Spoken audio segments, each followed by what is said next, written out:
आज की वीडियो में हम चर्चा करेंगे उन 7 मिड कैप म्यूचुअल फंड्स की जिन्होंने पिछले 10 वर्षों में अपना जलवा दिखाया है। और इस जलवे के साथ साथ हम इन सातों फंड्स को टेस्टिफाई करेंगे और ये देखेंगे ये कितना सुरक्षित है। मैं डीएम झा, आप देख रहे हैं स्टोन टेक्स चैनल। यदि इस वीडियो से आपको कोई नई जानकारी मिले या ये वीडियो आपको अच्छा लगे, इसको लाइक करें, अपने फ्रेंड के साथ शेयर करें, कमेंट बॉक्स में यस लिखें। और यदि आपको लगे कि इसमें ऐसी कोई बातें नहीं है जो पहले से आपको नहीं मालूम थी, तो कमेंट बॉक्स में नो लिखें।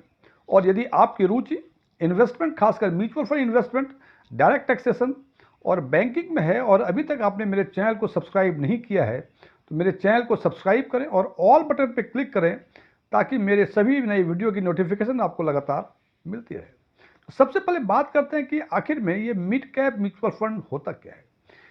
सेबी के कैटेगराइजेशन के हिसाब से मिड कैप सेगमेंट में जो भी म्यूचुअल फंड हैं वो अपने पोर्टफोलियो का कम से कम 65% एलोकेशन मिड कैप स्टॉक्स में करते हैं।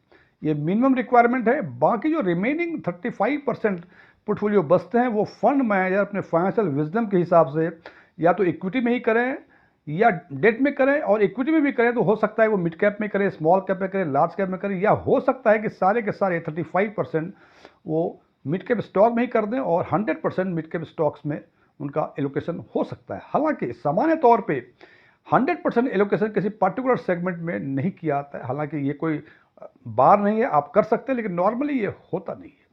अब बात करते हैं उन 7 फंड्स की। इन 7 फंडों को जो मैंने शॉर्टलिस्ट किया है, ये 1 साल, 3 साल, 5 साल और 10 साल के CAGR के बेसिस पे किया है। और हमने उसी फंड को इसमें इंक्लूड किया है जिनका 1 साल का रिटर्न कम से कम 11% हो, यानी 11% से अधिक हो, 3 साल और 5 साल का 20% से अधिक हो और 10 वर्षों का 18% से अधिक हो। ये जो बताया हमने 20%, 18%, 11%, ये CAGR है, यानी कंपाउंडेड एनुअल ग्रोथ रेट। तो सबसे पहला फंड है एडलवेसिस का मिड कैप फंड। एक चीज और बता दूं इसके ये चर्चा करने के पहले कि मैं जो पहला नाम एडलवेसिस का ले रहा हूं, दूसरा किसी और का लूंगा, ये रैंकिंग के हिसाब से नहीं है, ये रैंडमली हमने इसको सेलेक्ट किया हुआ है। तो सबसे पहले बात करते हैं एडलवेसिस मिड कैप फंड की।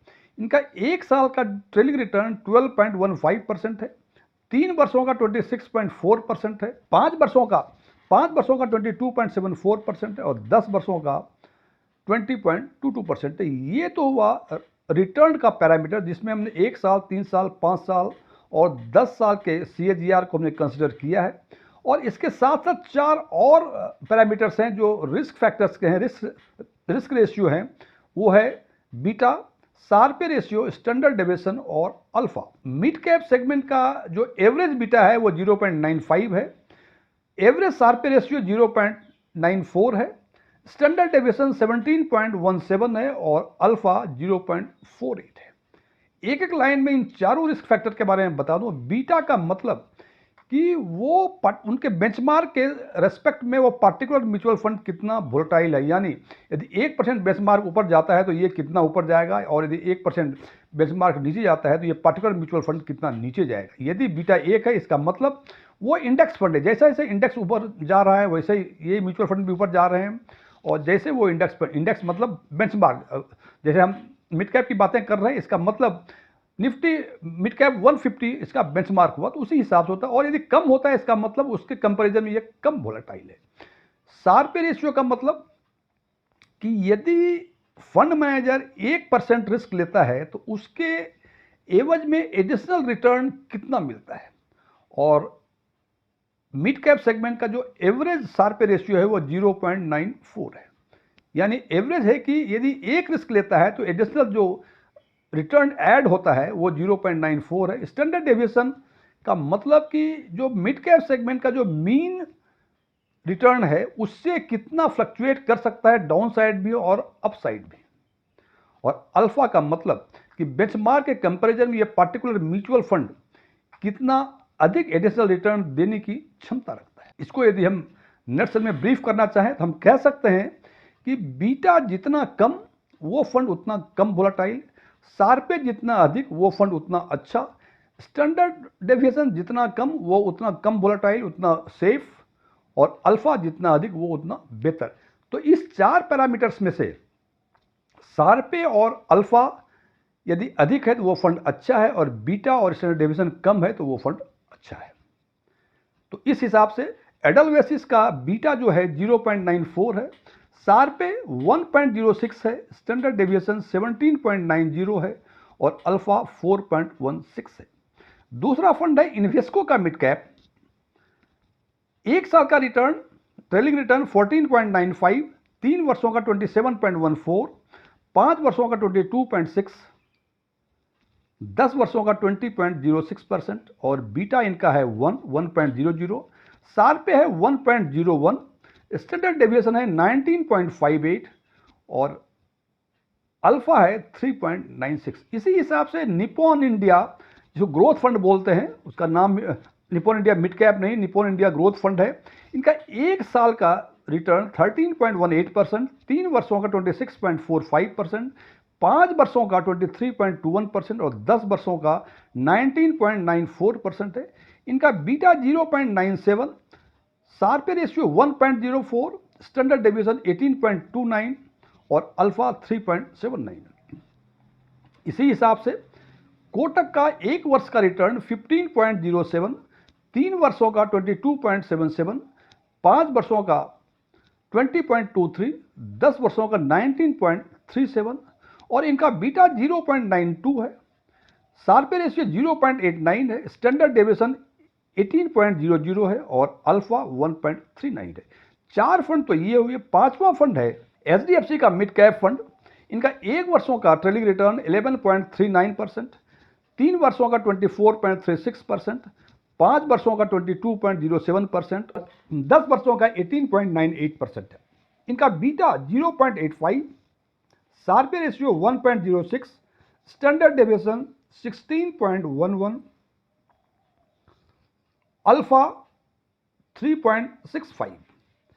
एचएसबीसी एक वर्ष का ट्रेलिंग रिटर्न 22.88, 3 वर्षों का 28.21, 5 वर्षों का 20.47, 10 वर्षों का 18.68। इनका बीटा है 1.02, सार्पे रेशियो 1.04, स्टैंडर्ड डेविएशन 19.90 और अल्फा है 4.73। और सातवां जो है इस लिस्ट में, जो सातवां फंड है आईसीआईसी का प्रू मिड कैप फंड। इनका एक वर्षों का ट्रेलिंग रिटर्न 25.35, 3 वर्षों का 27.25, 5 वर्षों का 21.79, 10 वर्षों का 18.39 और इनका बीटा है 0.98, सार्पे है 1.06, स्टैंडर्ड डेविएशन 18.68 और इनका अल्फा है 4.36। इस सारे म्यूचुअल फंड का इन सातों म्यूचुअल फंड्स के डेटा को यदि एक नज़र में देखें तो सबसे पहली चीज़ तो ये है कि ये जो भी 7 फंड्स हैं उनमें एक साल का रिटर्न कम से कम 11% से अधिक है, 3 और 5 वर्षों में 20% से अधिक है और 10 वर्षों में 18% से अधिक है। इसमें अधिक हो सकता है, इससे कम नहीं हो सकता है। तो रिटर्न के लिहाज से सारे के सारे फंड काफ़ी अच्छे हैं। अब यदि बात करते हैं इसके रिस्क की, भाई ये रिटर्न पाने में कितना रिस्क इन्वॉल्व है, तो सबसे पहले बात करते हैं बीटा की।